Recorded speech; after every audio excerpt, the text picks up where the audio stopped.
जुल्फुनैन, आवाज मेरी सही आ रही है आपको? यस सर, वो अब मैंने डेक कनेक्ट किया, सही है। Okay. Science check point 2 7th class में जो आपके यूज होगी, तो इसका बायोलॉजी का पोर्शन जिसका आपने देखा कि 7 चैप्टर हैं, उसमें केमिस्ट्री के 5 हैं और फिजिक्स के जो हैं वो 4 हैं। आज हम पहला चैप्टर केमिस्ट्री जो बायोलॉजी का है उसको देखते हैं।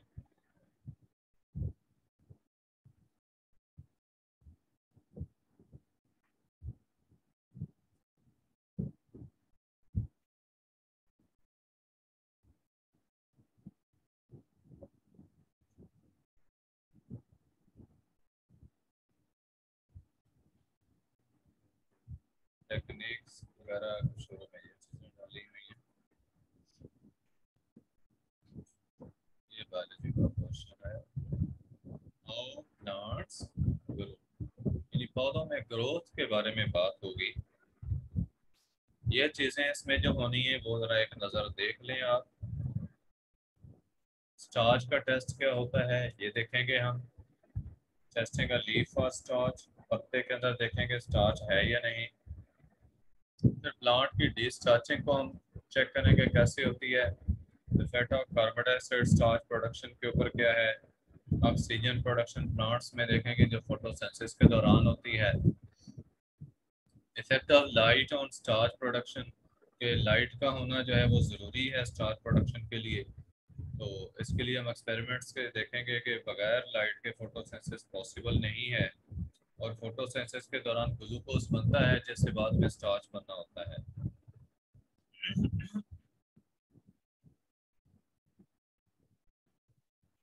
बायोमास को हम देखेंगे, minerals, transport of water through plant कैसे होता है, and how plants move through a how water move through a leaf। पानी की जो मूवमेंट है लीव्स के अंदर, ये चीजें हमने इस चैप्टर में स्टडी करनी है। जी आवाज क्लियर है? यस सर, क्लियर है। ओके। बताया गया कि plants grow over most of the land on the planet, कि जमीन के ऊपर ज्यादातर जो हिस्सा है जमीन का, इसके ऊपर प्लांट्स ग्रो करते हैं। और रीजन जो है ग्रेटेस्ट प्लांट ग्रोथ के वो कौन से हैं? Rain forest. रेन फॉरेस्ट कौन सी जगह है जहाँ पे बारिशें ज्यादा होती हैं? But even in deserts or the cold regions around the north pole, plants manage to put down their roots and grow। बल्कि कहा कि ऐसी भी जगह हैं जो सहराई जगह हैं, ठंडे इलाके हैं, तो नॉर्थ पोल इवन है, वहाँ भी पौधे जमीन में जो है वो जड़ें बना लेते हैं और ग्रो करते हैं। We know from caring about plants that they need water to survive. But what other things do they need, and how do they get them? These are the questions we should try to answer। कहा कि पौधों को पानी की जरूरत होती है survive करने के लिए, जिंदा रहने के लिए। पानी के अलावा और कौन कौन सी चीजें पौधों को चाहिए ताकि वो सरवाइव कर सकें और ग्रो कर सकें? ये सारी चीजें हम इस चैप्टर में स्टडी करेंगे। Sunlight, fertiliser. यस।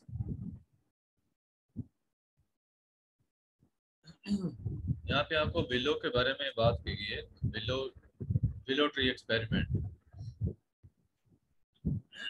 विलो जो है ये पौधा होता है, वैद का दरख्त जिसे कहते हैं। 17वीं सेंचुरी के अंदर जॉन्स बैप्टिस्टा वैन हेलमोंट, जो कि बेल्जियन साइंटिस्ट था, performed an experiment on a willow tree. Willow tree के ऊपर जो एक्सपेरिमेंट किया गया उसमें क्या किया उसने, he was interested in what made it grow। वो देखना ये चाहता था कि ये विलो का जो पौधा है ये ग्रो कैसे करता है. At that time, scientists believed that everything was made from four elements: air, water, fire and earth. इन उस वक्त ये साइंटिस्ट का बिलीव था कि जमीन पर मौजूद कोई भी जो चीज है वो इन चार एलिमेंट से मिलकर बनी है: air, water, fire and earth. हवा, पानी, आग और मिट्टी जो है इससे सारी चीजें बनी. ये ग्रीक्स कॉन्सेप्ट है, याद रखें. यूनानियों का ये कॉन्सेप्ट था फोर एलिमेंट्स का. तो Van Helmont believed that water was the most basic element in the universe and that everything was made from it. उसका क्या बिलीव था कि पानी जो है ये बेसिक एलिमेंट है यूनिवर्स में और हर चीज इससे ही बनी है. He set up his experiment by weighing a willow sapling and the soil it was to grow it. उसने एक एक्सपेरिमेंट किया. उसने विलो का जो पौधा है उसका वजन किया और उस साइल का भी वजन किया जिसके अंदर वो पौधा ग्रो कर रहा था. Then he planted the sapling. Voice मेरी रिकॉर्डिंग में सही रहेगी, आपके यहाँ नेट का इशू है क्योंकि मेरे यहाँ होता तो यहाँ मैसेज आ जाता. Then he planted the sapling in the soil and provided it with nothing but water for the next 5 days. उसके बाद उसने ये किया कि उस पौधे को मिट्टी में लगाने के बाद 5 सालों तक, नेक्स्ट 5 years तक सिर्फ पानी दिया और कोई शय नहीं दी. At the end of his experiment, he found that the tree had increased in mass by 73 kilograms, but the soil had decreased in mass by only about 60 grams. उसने देखा कि मिट्टी जो है उसके अंदर 60 ग्राम की कमी आई है वजन में, जबकि पौधे में 73 किलोग्राम इजाफा हुआ है. उसकी कंक्लूजन क्या थी? Conclusion was that the increase in mass was due to water the plant had received. पौधे को जो पानी मुसलसल दिया जाता रहा, उसने कहा उस पानी की वजह से पौधे का वजन बढ़ा है. If we were to summarize his conclusion, it would look like this. So water mass of the plant means कि water की वजह से पौधे का mass बढ़ा. How fair was Van Helmont's experiment? Explain your answer. आगे किस हद तक जो है इसका एक्सपेरिमेंट जस्टिफाइड था, सही था. देखिए इसमें पानी तो उसने दिया है लेकिन पौधे ने हवा से जो कुछ लिया, कार्बन डाइऑक्साइड जो हवा से ली, उसको वो कंसीडर नहीं कर रहा. ठीक है, ये इसकी एक डेफिशिएंसी है कि वो सिर्फ पानी को कैलकुलेट कर रहा है, पानी को कंसीडर कर रहा है और मिट्टी को, हवा को नहीं ले रहा, सनलाइट को कंसीडर नहीं कर रहा जिसकी प्रेजेंस में पौधे फोटोसिंथेसिस करते हैं और फोटोसिंथेसिस के दौरान वो कार्बन डाइऑक्साइड भी हवा से लेते हैं. दूसरा कि did the result of the experiment support Van Helmont's beliefs? Yes, experiments are supporting his belief as he watered the plant and provided nothing else. उसने पौधे को पानी तो दिया था और तो कोई शय नहीं दी थी, इसलिए उसका एक्सपेरिमेंट तो उसके इस बिलीफ को सपोर्ट कर रहा है. Helmont provided data about the mass of the tree and the mass of the soil. What other data could he have recorded?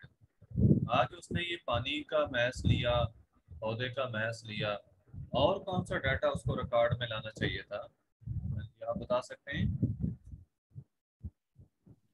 Sir जो कार्बन डाइऑक्साइड जो उसने ली है और जो फर्टाइल ली है मिट्टी से तो उसने फर्टिलाइजर जो लिए, मिट्टी को तो उसने कंसीडर किया हुआ है लेकिन उसने हवा को नहीं किया हुआ जिससे उसने कार्बन डाइऑक्साइड पौधे ने एब्जॉर्ब सनलाइट का इतना की वो एनर्जी उसको नहीं कंसीडर किया. Fourth thing, if you were to repeat Van Helmont's experiment, how would you improve it and what table would you construct for recording your results? आप अगर करना चाहें तो आप इसको यूं करते कि पौधे को बगैर कार्बन डाइऑक्साइड के भी ग्रो करते और एक पौधा कार्बन डाइऑक्साइड के साथ ग्रो करते। ठीक है, दोनों दोनों की ग्रोथ को फिर चेक करते हैं। यूं कर सकते हैं हम, एक पौधे को कार्बन डाइऑक्साइड दें, दूसरे को ना दें, और फिर देखें दोनों में ग्रोथ का क्या फर्क आता है। उसके बाद है टेस्ट फॉर स्टार्च। स्टार्च को हमने टेस्ट करना है कि पौधे के अंदर स्टार्च बना है या नहीं। कौन सा टेस्ट करेंगे? बताया कि मोस्ट एनिमल्स इंक्लूडिंग अवरसेल्व्स ईट प्लांट्स। हम भी पौधे खाते हैं, जानवर भी पौधे खाते हैं, तो बड़े हम कैसे पौधे खाते हैं? बता सकते हैं? वेजिटेबल्स जो खाते हैं सब्जियां और जितनी जो खाते हैं फ्रूट। सारे पौधे ही हैं। पौधे ही हों या पौधों के सर, प्रोडक्ट्स हों, वो भी तो पौधों से ही तैयार होते हैं। तो इनडायरेक्टली प्लांट सही हुए वो। Plants contain food and make it as they grow. पौधे जो हैं उनके अंदर खुराक होती है, और जैसे पौधे ग्रो करते हैं तो वो खुराक बनाते भी रहते हैं। To find out more about this food making process, it seems reasonable to look for a food that the plant makes. आगे हमें ये देखना चाहिए कि पौधे कौन से खुराक बनाते हैं।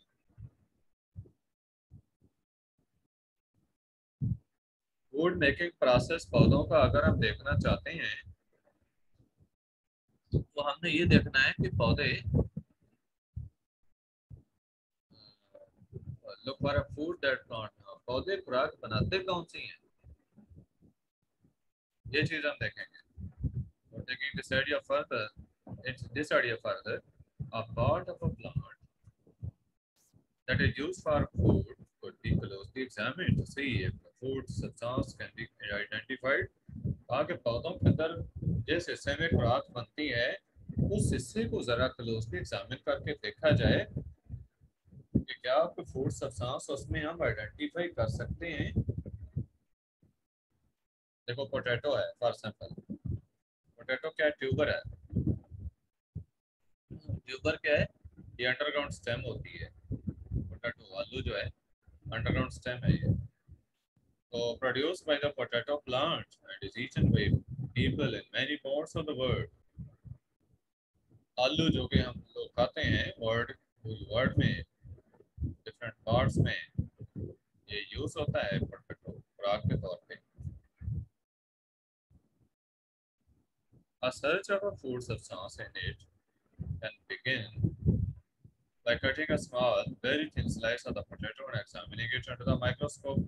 ताकि हम पोटैटो का छोटा सा पीस काटेंगे और उसको माइक्रोस्कोप के नीचे देखेंगे। And this is done, the cells are found to contain colorless grains of starch. तो जब हम चेक करेंगे तो हमें पता चलेगा कि पोटैटो के जो स्लाइसेस हैं उनके अंदर स्टार्च के ग्रेन्स मौजूद हैं। सेल्स जो हैं, स्लाइसेस के सेल्स जो हैं इनमें इसके अंदर जो है वो स्टार्च के ग्रेन्स मौजूद हैं जो कि कलरलेस हैं।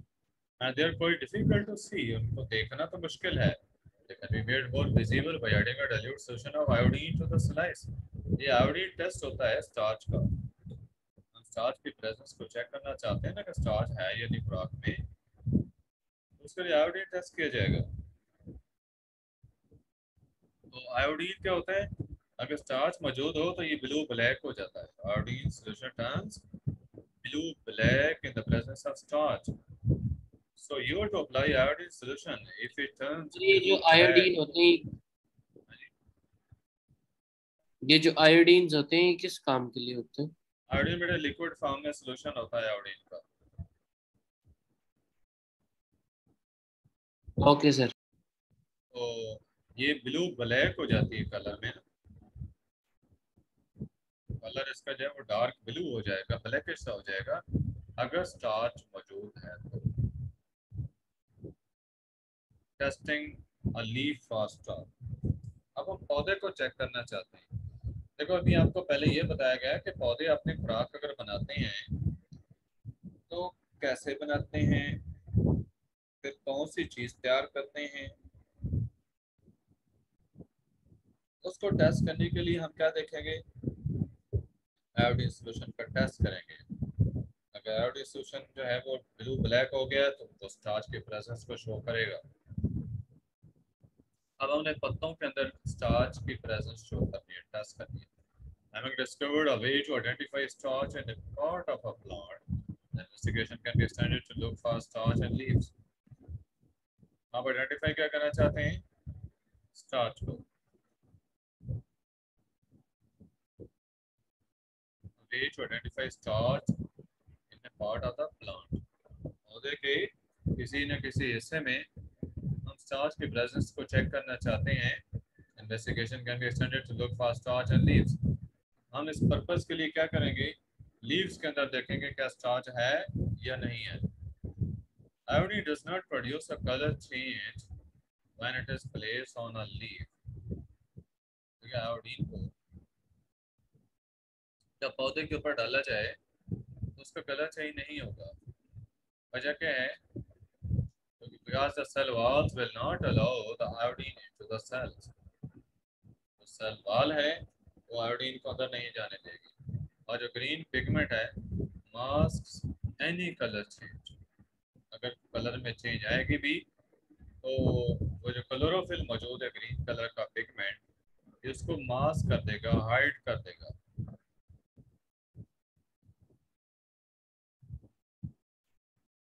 अच्छा,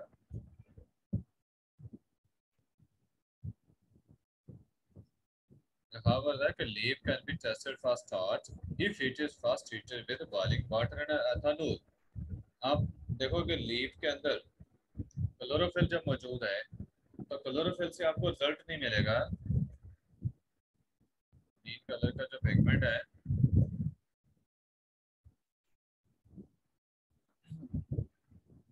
क्लोरोफिल ग्रीन पिगमेंट जो मौजूद है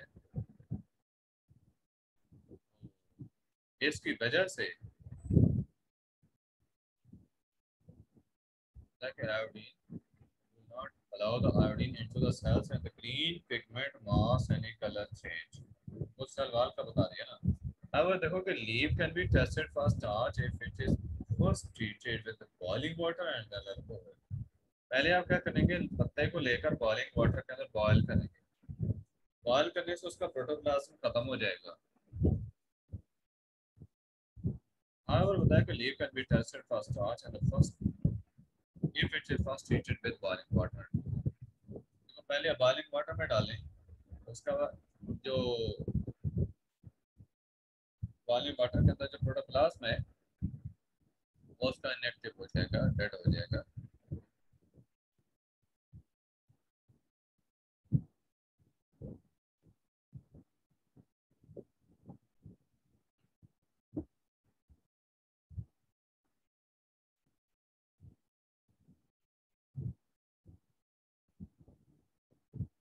हाँ जी, तरीका हमने क्या देखा कि पत्ते को हमने सबसे पहले अल्कोहल में बॉयल करना है। अल्कोहल क्या करेगा, क्लोरोफिल को डिसॉल्व कर लेगा। उसके बाद पत्ता थोड़ा सख्त हो जाता है, ब्रिटल सा हो जाता है, तो उसको हम पानी के अंदर डालेंगे, जैसे वाटर के अंदर डाल के बॉयल करेंगे।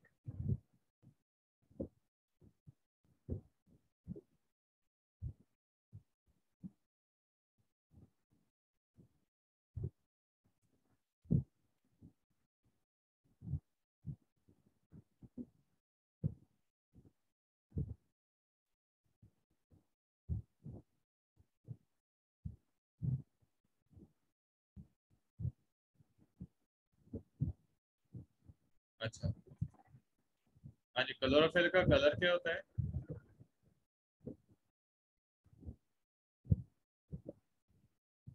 Hello, green.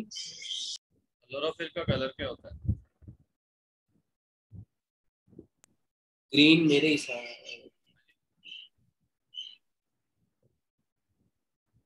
क्या कलर होता है,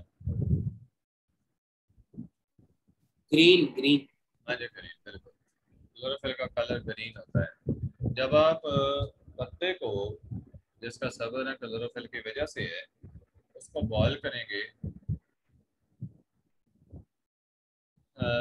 पानी के अंदर बॉयल करने के बाद अल्कोहल में डालेंगे तो उसका क्या इफेक्ट होगा।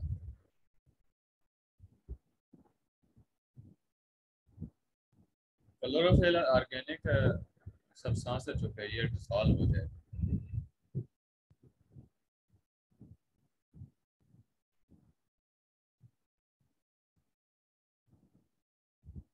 ठीक है, ये डिसॉल्व हो जाएगा from leaf and makes the leaf crisp. Crisp क्या ब्रिटल सा हो जाता है, पत्ता जो है थोड़ा मोड़े तो वो टूट जाता है, ये इसको कहते हैं क्रिस्प।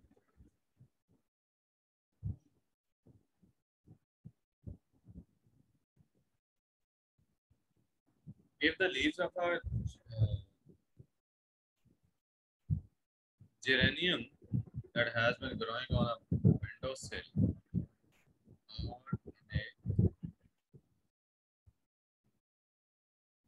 in a greenhouse,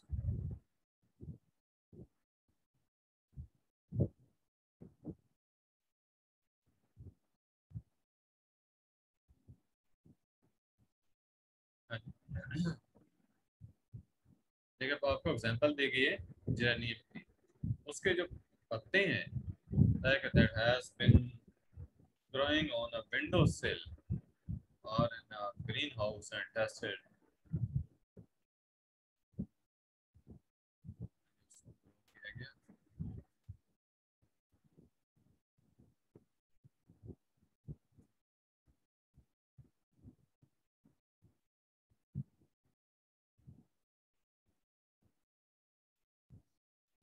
अच्छा, क्लोरोफिल की बात जो है वो यहाँ पे हो चुकी।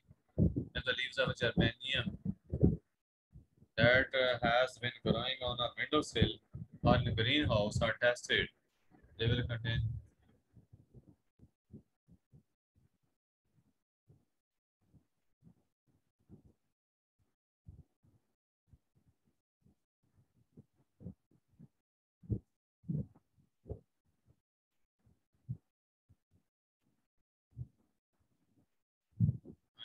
देखो प्लांट्स और एयर के बारे में जो आगे बात आ रही है, लीफ की बात तो यहाँ कर रहे हैं ना, यहाँ पे आते हैं।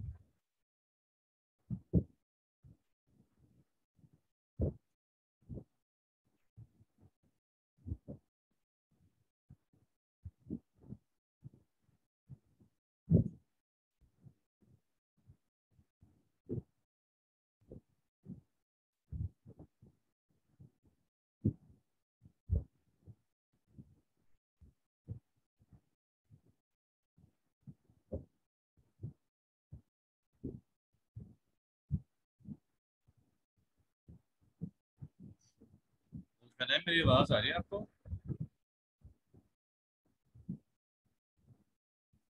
ये सर आ रही है।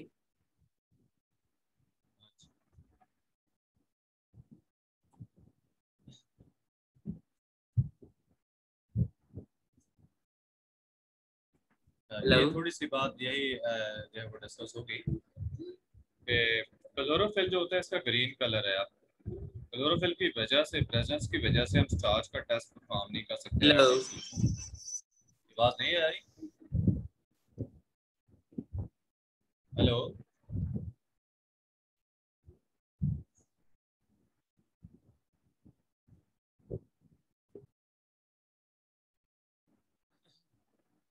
देखिए, हम पत्ते के टेस्ट की बात कर रहे थे कि उसमें स्टार्च बना है या नहीं।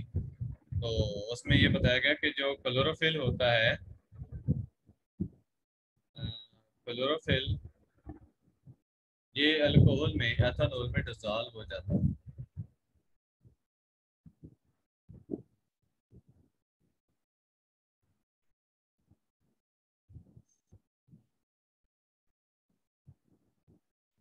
क्लोरोफिल किस में डिसॉल्व हो जाता है? एथानॉल में। तो हमने ये करना होगा कि पहले हम पत्ते को बॉयल करते हैं बॉइलिंग वाटर के अंदर, उसके बाद उसको एथानॉल के अंदर डालते हैं। जब एथानॉल में डालते हैं तो उसका ग्रीन कलर खत्म हो जाता है।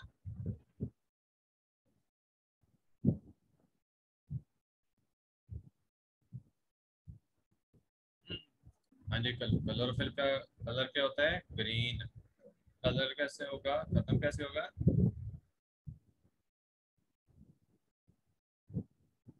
सर उसको पहले बॉईल करेंगे, फिर अल्कोहल में डालेंगे और उसका पहले रंग जो पानी है में उठ बॉयल जाएगा। करेंगे, फिर अल्कोहल में डालेंगे, एथानॉल में, एथेनॉल डिसॉल्व कर लेगा क्लोरोफिल को। अब हम उसके ऊपर आयोडीन का सोल्यूशन अप्लाई कर सकते हैं, क्योंकि आयोडीन का सोल्यूशन आप मास्क नहीं होगा। Like if the leaves of geranium that has been growing on a windowsill or in a greenhouse are tested, they they will be they will be found to contain, तो फिर ये पता चलेगा कि उनके अंदर स्टार्च मौजूद है।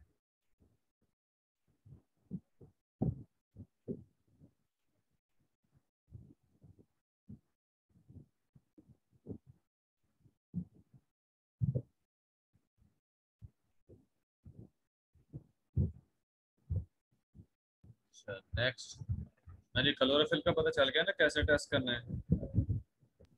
Yes sir. Next, plants and the air, इससे रिगार्डिंग होगी बात।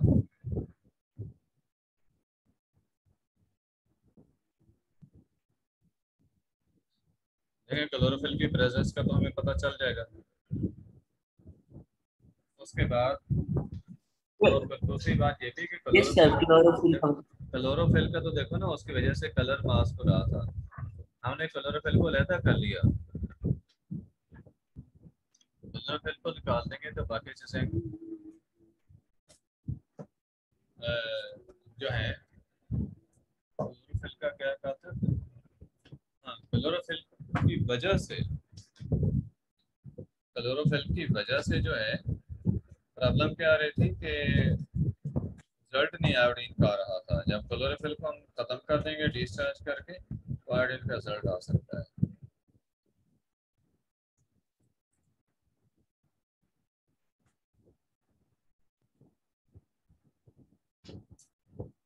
अच्छा, प्लांट्स एंड द एयर, पौधे और हवा।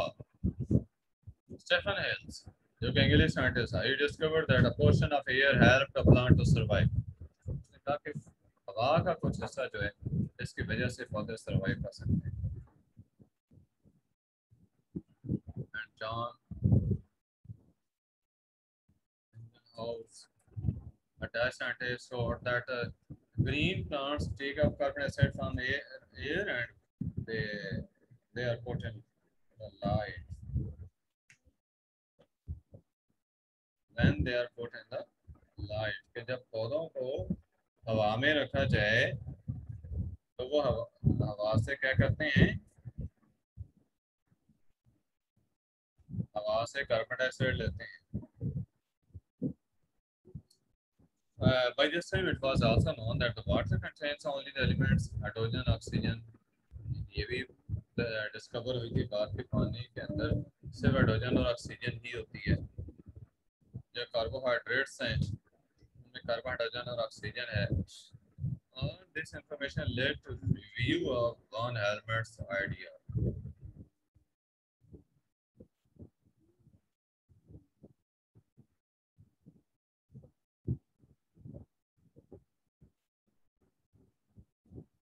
And all this information led to review of Von Helmholtz's idea that only water was needed to produce carbohydrates।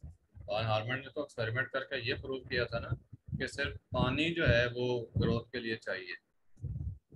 तो review began by considering what else was around the plant apart from water। ये जानने के लिए कि पानी के अलावा और कौन सी चीज पौधे के आसपास है जिसको वो लेता है। Only other material coming in contact with it was the plant was the air। तो सिर्फ एक ही चीज जो देखेगी जो पौधे के साथ इन कांटेक्ट थी वो हवा थी, जिसको पहले कंसिडर नहीं किया गया था।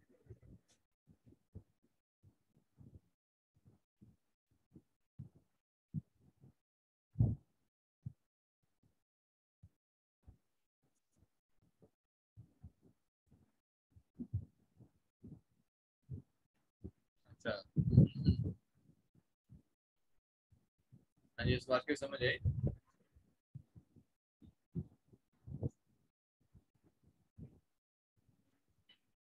कि जो वान हेलमेट का आइडिया था ना कि सिर्फ पानी चाहिए कार्बोहाइड्रेट्स के लिए, इसके बाद ये इन्वेस्टिगेशन की जा रही थी कि पौधे को और क्या चाहिए पानी के अलावा। And it was known from Van Helmholtz's work that soil contributed only a very small amount to the increased mass of the plant.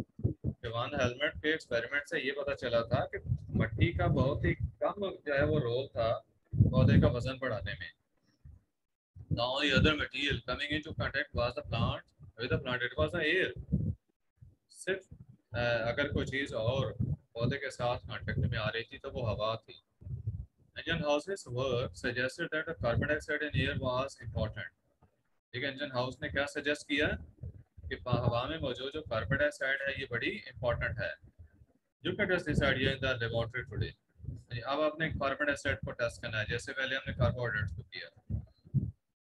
Did Hales perform his experiments at the same time as Van Helmont?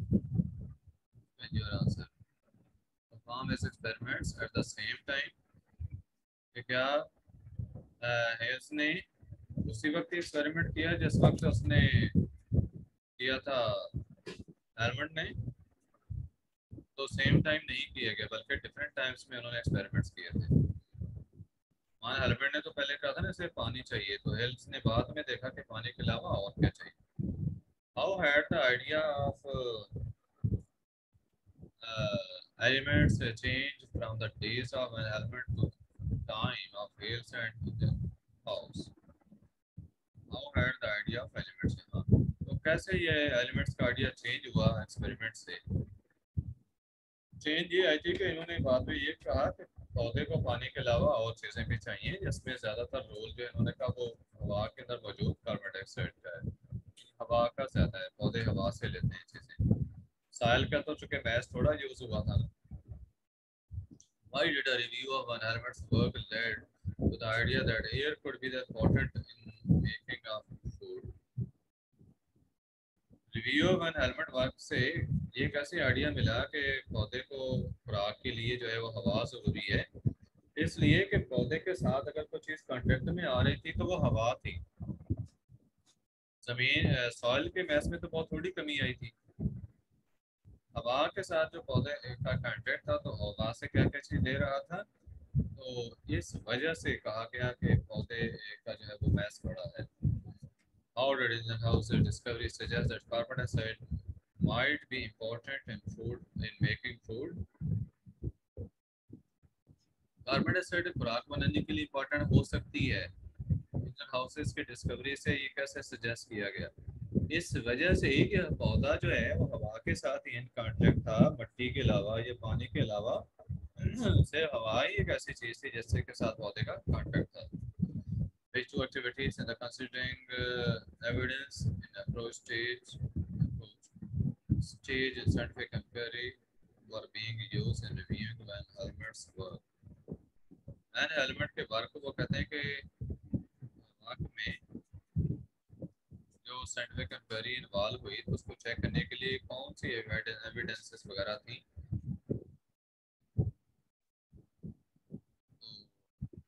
तो उसमें वही carbon dioxide की बात है कि अगर ऐसे experiment किए जाए कि कार्बन डाइऑक्साइड के बगैर पौधे को ग्रो किया जाए या उसके साथ ग्रो किया जाए तो उसकी ग्रोथ को चेक किया जा सकता है। ये चीज़ें इधर तक ही हम रखेंगे, या आपने यहाँ तक याद कर लेना है और इसकी वर्कशीट आपको मिलेगी। वर्कशीट आपने टेस्ट के तौर पे वो होगी क्योंकि सॉल्व करनी है। उसमें ये जितनी भी चीज़ें हमने ये जितनी पढ़ी है ना ये सारी इन्वॉल्व होंगी। ठीक है, ओके सर।